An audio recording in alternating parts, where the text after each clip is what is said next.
Bonjour, donc aujourd'hui, je vais juste faire une petite précision sur l'hérédité parce que vous aviez un devoir à faire à ce sujet-là et je crois qu'il y a des éléments qui sont encore un peu flous pour vous. Donc, je vais juste revenir avec vous sur les termes allèle, dominance, récessivité, etc., etc. Donc, l'hérédité, qu'est-ce que c'est? Ben, c'est la transmission d'un caractère d'une génération à l'autre. Donc, ici, on a deux mots nouveaux, génération et caractère. Donc, un caractère, on l'a vu la semaine dernière, c'est un trait que l'on hérite de nos parents. Donc, ça peut être la couleur de nos yeux, la couleur de nos cheveux, ça peut être notre grandeur, notre taille, est-ce qu'on a des taches de rousseur ou non, est-ce qu'on a les oreilles décollées ou non, etc., etc. Donc, c'est quelque chose qui se transmet, que l'on hérite en fait de nos parents. Quand on parle de génération, c'est justement, c'est exactement ça, la génération enfant, génération parentale, la génération des grands-parents. Donc, c'est les générations qui nous ont précédés en quelque sorte. Donc, nous, on a 46 chromosomes dans nos cellules ou 23 paires de chromosomes. Les chromosomes qui font partie de la même paire, vous avez vu ça l'année passée, on appelle ça des chromosomes homologues. Donc, dans une paire de chromosomes homologues, il y a un des chromosomes qui vient de notre père et l'autre chromosome, qui vient de notre mère. Donc, nos 23 paires de chromosomes, donc 46 au total, on a 23 chromosomes qui viennent de la mère, 23 chromosomes qui viennent du père. Puisque nos chromosomes sont homologues, ils vont avoir les mêmes gènes. Une paire de chromosomes va posséder les mêmes gènes. Et quand je parle de mêmes gènes, je veux plutôt parler du fait que, par exemple, la paire numéro 1 de chromosomes va contenir un gène qui va donner la couleur de vos yeux. Fait que sur le chromosome numéro 1 que mon père m'a donné et sur le chromosome numéro 1 que ma mère m'a donné, j'ai une section qui contient un gène qui va déterminer la couleur de mes yeux. Mais ce gène-là ne sera pas nécessairement, sa séquence ne sera pas nécessairement identique. Peut-être que sur le chromosome de mon père, j'avais un gène qui m'indiquait que j'allais avoir les yeux bleus. Et sur le chromosome de ma mère, j'avais un gène qui m'indiquait que j'avais les yeux bruns. C'est ce qu'on appelle des allèles. Donc, les gènes viennent toujours en deux copies. Une copie qui vient de notre père, une copie qui vient de notre mère, c'est ce qu'on appelle des allèles. Et donc, si par exemple votre père vous a donné l'allèle des yeux bleus et votre mère vous a donné l'allèle des yeux bruns, comment vous faites pour savoir quelle va être la couleur de vos yeux? Est-ce que ça va être un mélange? Est-ce que ça va être genre un mélange de bleu-brun? Est-ce que c'est le brun qui va prendre le dessus? Est-ce que c'est le bleu qui va prendre le dessus? Comment ça fonctionne? C'est ce qu'on appelle les concepts de dominance et de récessivité. Donc, il y a toujours un allèle qui prend le dessus sur l'autre. Donc, cet allèle-là, on va l'appeler l'allèle dominant. C'est ce qu'on a ici. Et on a toujours un allèle qui va être un peu écrasé, si vous voulez. Lui, on l'appelle l'allèle récessif. Donc, par exemple, je prends toujours mon exemple avec la couleur des yeux. Les yeux bruns, l'allèle qui vous donne la couleur de vos yeux bruns, c'est un allèle qui est dominant. Donc, le brun domine le bleu.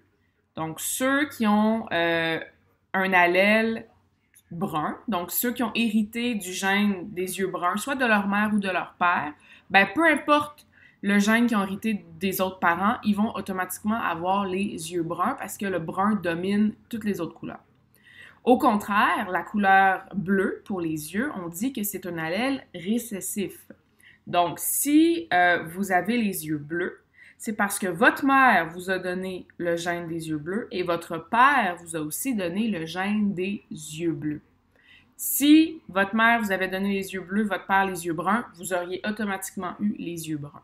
Parce qu'on l'a dit tantôt, le brun est dominant sur le bleu. Donc ça, c'est le concept de dominance et de récessivité.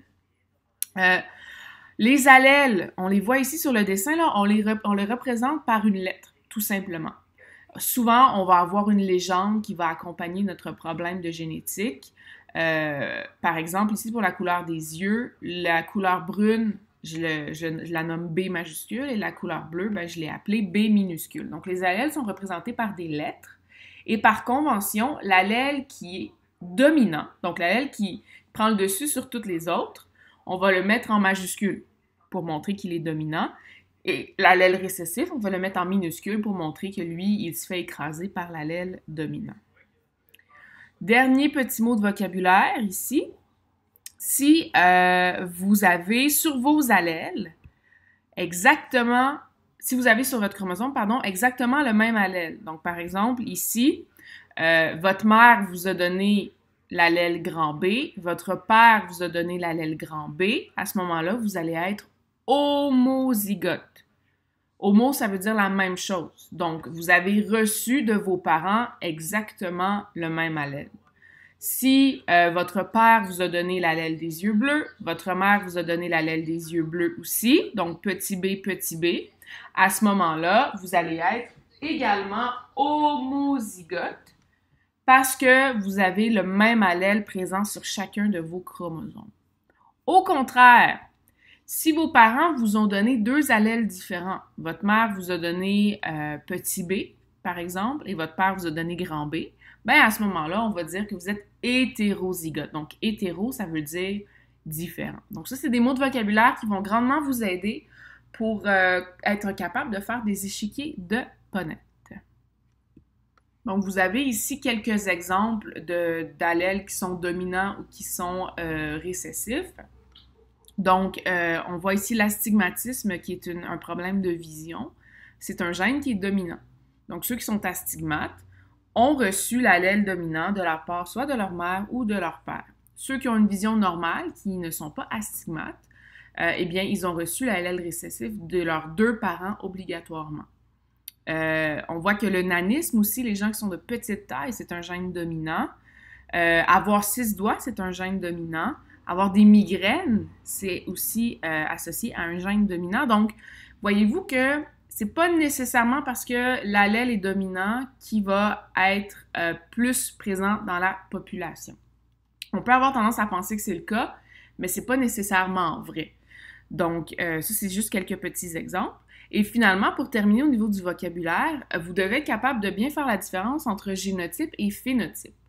Donc, génotype, c'est l'information génétique présente sur les deux allèles, alors que phénotype, c'est le produit de ces deux allèles-là. Donc, par exemple, si on regarde le caractère couleur des yeux, par exemple ici, le génotype de ce qui est montré à l'écran présentement, ça serait petit b, petit b. Donc, c'est quoi les allèles qui sont présents sur les chromosomes de la personne qui a les yeux bleus?